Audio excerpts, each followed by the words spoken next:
Good afternoon to all of you. I was thinking it's hard to keep concentration after the lunch, but after this video testimony that we saw, I think it's very hard and I feel lost in the numbers that I have to present to you when there is a real stories behind every number, behind every statistic. There is a life that we are talking about. There's someone, son, father, brother, child, sister, who is behind the story. But we get used to years we speak about refugees by undocumented migrants, and we get used to speaking of them as refugees, migrants, undocumented, different definition, but the same story, same destiny. Again, welcome in Macedonia to all our guests. I hope you are enjoying, and also you came to the country. I'm sorry that you don't have many time to see that you actually entered the gate of Europe. Macedonia is the country where we built a reservoir alongside with the Greek border. It's a double, not one, it's double. So if you cross once, you cannot cross the second. And it's a razor. So if you are any chance to get in touch with the wire, you should use a medical assistant because you will bleed because it's a razor. Also, we not even make barrier by wire. We also change the law. We always change the law how the situation is asking from us. You heard in the first panel about 72 hours. Many experts of the human rights say that kind of changes of the law, it's not according to the human rights. But us working in Macedonia, we knew that that's the maximum that our country could do. Intention of seeking asylum. It's something new in the human rights science, but it's for us that was the maximum that we could get. And now when we see how the fortress Europe is taking its through the refugees, then we see that we are not the worst that we saw on the news 2015 and 2016. I will speak now about the risk of irregular migration that is becoming the Macedonian reality. Like you see in the video, the story of Dalir is the story that we are hearing every day. In the beginning, somebody said that you can make. I think that Vasily said that you can make borders, you can make bridges, but actually you cannot stop the flow. Somebody could think that changing the law, putting fences, that the border will be closed, then it doesn't know nothing about migration. You cannot stop the river by flowing. They can only change the path. This is the wild camps that you can see on the borderline with Serbia. This is a green line between Macedonia and Serbia. This was taken photo during the summer. But where is Lojan and where the Dalir story happens? It's happening here in this village called Lojana, which is currently very famous, like was famous the Manovce Gevgelja, but everybody forgot now about these places, these transit camps. Everybody put focus on the Lojana village. Lojana legacy has been monitoring the flow of the people moving through this Balkan route, but also even when the Balkan corridor, we can say the Balkan corridor was open and the flow of the people could move. Lojana became very famous in November, 15th of November, when Europe decided to make segregation by country of origin. Then we see that Iranian, like Dalir and other nationalities who are not Syrian, Iraqi, Afghanis, again start using smugglers' networks. Then in March, when the border, in February actually, when Europe said that the Afghanis are not anymore people who need a refugee, then we see again Lojana becoming very fulfilled with the people and Lojana and Vaksinca. And again, after the border closed in March, or the corridor closed officially, we saw this village until now very frequent. And you will see in our statistic that we will present to you. Our statistics that we will present to you, it's a 6-month statistic collected from 25th of August to 31st of January. We have the new data because you know how the weather conditions becoming better, so also the flow of the refugees becoming more and more frequent. And also in this statistic, or in our presence in Lojane, we are trying to identify the risk and abuses the refugee migrants are using are facing when they are using illegal migration channels. For the period of the population in transit of this period, you can see increasing the number of the refugees by months in August, September, and everything, and other months. Which the total number, it's the highest number is in November. But how the winter season is coming, the flow of the refugee is decreasing. But now, like I said, March, we are expecting, like even before we become an expert of migration, we know when to expect, how to expect the numbers. But unfortunately, this is the outreach of the latest people who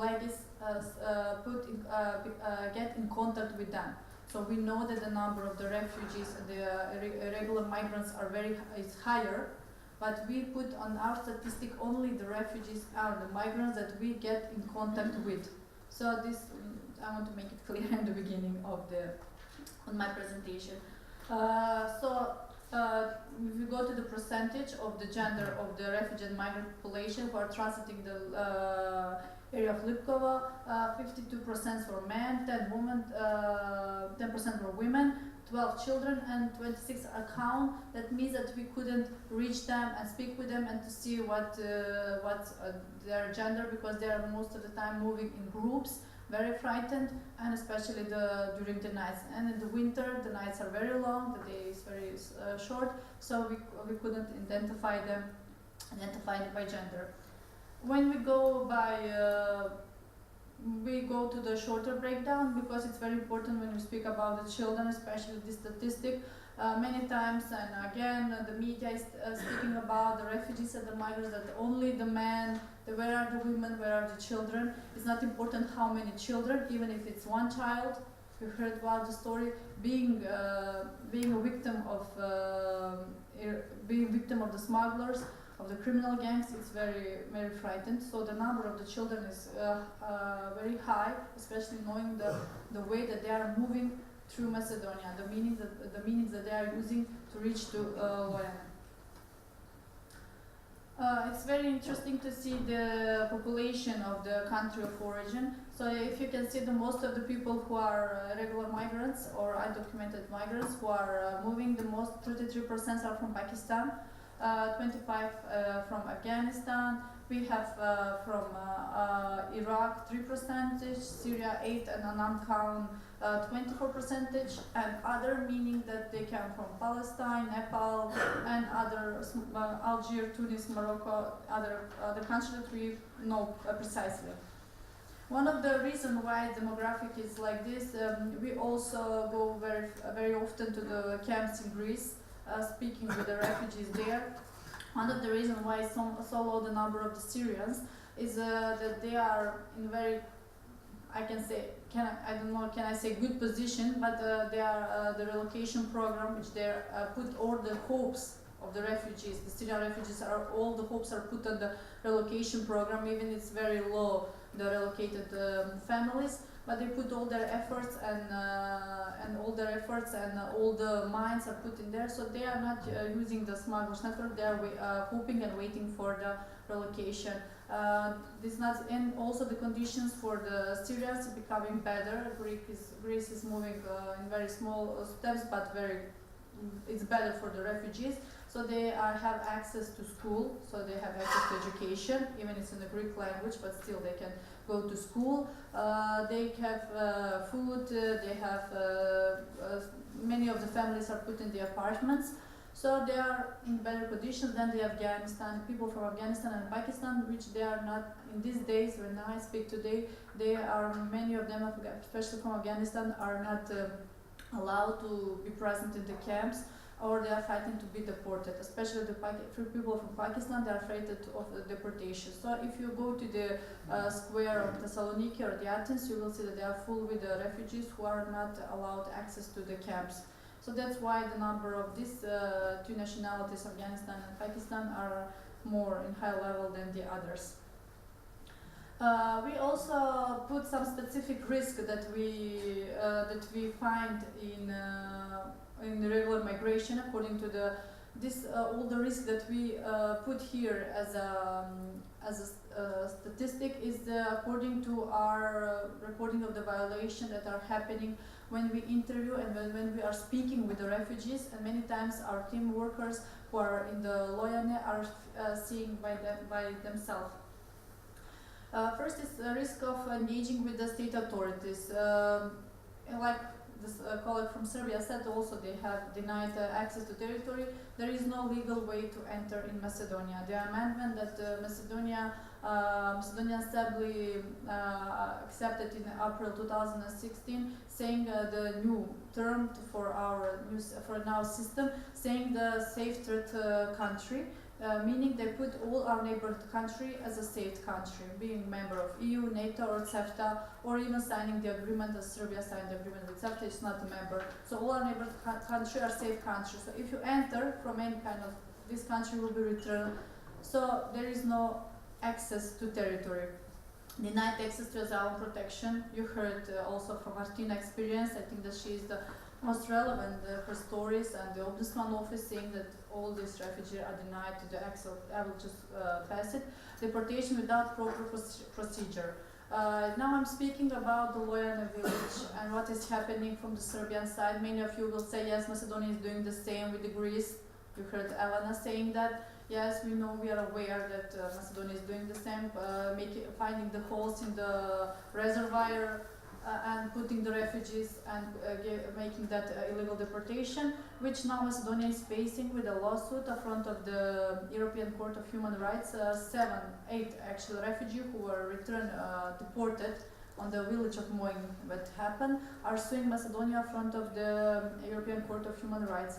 The lawyer said it will be a tough case because, you know, even the Europe is not very fond of this, but still is protecting their rights to move. So it passed the first procedure. They sent a letter to the Macedonian government asking for information about that. So we are optimistic that they will win this battle and the freedom of movement will be with the court decision. Also the risking of, and also the police violence. I can say from our presence there, because it's exit point, and from Macedonian side it's very easy. Because it's exit, we didn't witness the police violence by Macedonian authorities. I say here as a witness that we saw directly or the testimony of the refugees, but I say it's an exit side, so it become easier for Macedonia, but there's many refugees who witness police violence from the Serbian police or even the Croatian police because they were deporting as some limbo effect. Risking of engagement with the trip facilitators, smugglers. I can just name it, but you heard everything from the little story and everything I can say. It's evidence plus the history. We see that they are denied access to food, water, medical and other aid. But we also see this when we are moving on the field, not only in our office in Loyane, but we go to the places around in the woods where it is allowed for Macedonian citizens to move. There is a land where there is a big area that you can move, and we see refugees who are without water and nutrition or in bad situation. Man extortion is very it's normal. It's like every day the refugees who are free to move, they're in the houses. They come and saying that the smuggler asking more and more money. Kidnapping. Yes, we have the story of Channel 4 in Vaxinca 2015, which give a proof. But also this day, now in this moment, the kidnapping is still happening in these villages. Violence, including sexual violence from the witnesses, like the sexual violence we didn't see directly, it comes from the refugees, forced labor and other forms of trafficking. We are facing with seeing children are forced to, they're coming to the stores buying, they come to our office to take extra aid. We know that they are refugee children, but they are forced to make extra services for the smugglers. Risk connected to the trip by the third parties. This is the normal risk that they are facing when they go to they are coming with this illegal route. They have travel risk. They are walking. Many of them they are walking. It's very familiar story of the refugees who are working. Still, when they come in our office, we ask them the meanings how they travel to Lipkova. It's frightened when you hear that half of them are still working for 6, 7, 8 days. Still working to come to Lipkova. Some of them use transportation, trains, but everything is illegal because their presence in Macedonia is illegal. They are undocumented. So the travel of using the travel means is forbidden for them. Also, they face with robbers and attacks because this is 6 months. 6 months statistic. 1 month ago, 2 Pakistani people were on the highway, were beaten. One of them died in the hospital because the wounds were so deep, and the other one still is not in conscience. So they were, see what, it's not simply that robbers and attacks are happening, some of them are losing their lives. We don't want to enter in the investigation, that's the police should do, but we can presume how the other refugees are facing when they walk through the highway or some woods or villages when they don't have any kind of protection. And especially when they are afraid to go to ask protection from the police because they are afraid that they will be deported back in Greece. So even if they see the police vehicle, they are not willing to go and say to the officials about the violence that they suffered because they are afraid of deportation, which is happening unfortunately. We also the risk that they are facing and our presence there in Learn is very important from the protection side of view, especially knowing what is happening from the Serbian side. We also are registering the pushbacks and expulsion of the refugee migrant from the Serbian authorities in Lipkova. Like I said, we are not present down the border, so we can speak only by the Serbian side. We know that same happening from the Macedonia. So register expulsion by Serbian authorities and register pushbacks by the Serbian authorities is very high number. It's 620 pushbacks and 620 expulsion and 772 pushbacks. For the one who doesn't know, and I think that the professors of university will have the job to explain, to give better definition what is the pushbacks and what is expulsion, massive expulsion. They speak about the practice. Pushbacks is considered when the refugee migrants are still reach the borderline and access to the territory of Serbia without entering in any camps. They are still around the area in Serbia, and that lasts only for 1 or 2 days. Most of the refugee doesn't go to the camp directly, they are moving to the woods. So if the police, Serbian police authorities saw them, then they pushed back to Macedonia. But we have the expulsion, which is more frightened way of dealing with the refugees. The refugees who are 2 or 5 months in some of the camps in Serbia, they also have documents. Our report of 10 pages you can find on our webpage. We also, for expulsion, when the refugees said that they were 5 or 6 or 3 months in some of the camps, we asked them, do you have some card? Do you have some proof that you were in the camp in Serbia? So most of the time they have the IDs of they were in Šid or Preševo or Subotica.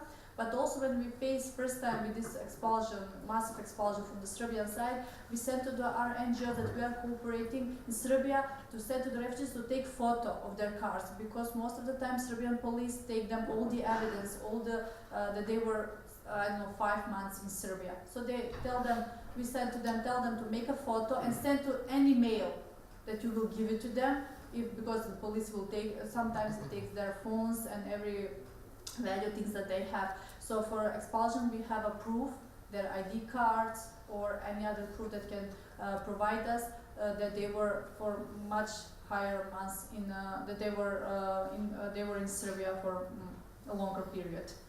First there was happening only with the male, happens only with the Pakistani people, then it started with Afghani people, then started with the family, then started with the children. So there is no something that we can predict and saying that the expulsion or the pushbacks happening only to the male population or to the Pakistani people. No, it happens to everybody, and we never know who will be next. And there is a very high level of uncertainty in the Serbian camps when the refugee doesn't know who will be the next tomorrow. So Last week we had 4 buses from the Serbian camps moving to Preševo, and we were waiting for the refugees to come in Lojane, and they came in Lojane. And it's very important to know that if you don't use the smugglers network, you cannot enter Lojane. You cannot cross the green border to Serbia. All that border is controlled, very, very controlled by the smugglers, so you need to pay the smugglers to enter in Serbia. It's very good control network. Also, the denied access to territory protection in Serbia, this is the very frightening number, and I think that the Serbian authorities should be asked and should be responsible for this number. We had a good opportunity in September 2016 to speak with the Ombudsman. There's a conference from the Ombudsman offices around Balkan. So the Ombudsman office from Serbia was present there, actually the deputy. So he heard about these numbers. So I think that they should consider of these numbers. And the conclusion of our presence there in the Lojane village is that all this restriction policy, closing of the border, is boosting the irregular migration and making the risk of the protection of the refugees and migrants are facing with many risks that you have heard. We also we are trying to ensure the legal transit to refugee migrants through Macedonia. It's the first step that will ensure protection for them. You can give them protection. You can make our visibility in Lojane, the presence of the other NGOs, the Red Cross, us, and the other NGOs who are there. We can be present there, but the protection should come firstly from the state authorities, and they must take in consideration all our evidence that we have on this happening. Also, the other stakeholders to ensure access to the rights and protection to refugee migrants in illegal transiting. And we have to have close cooperation between institutions, NGOs, and the agency. We are trying to contact, and we in Macedonia, I think that we are a good example of how the NGOs and the government institutions are working together in this area, but I think that we can do better. Thank you for your attention.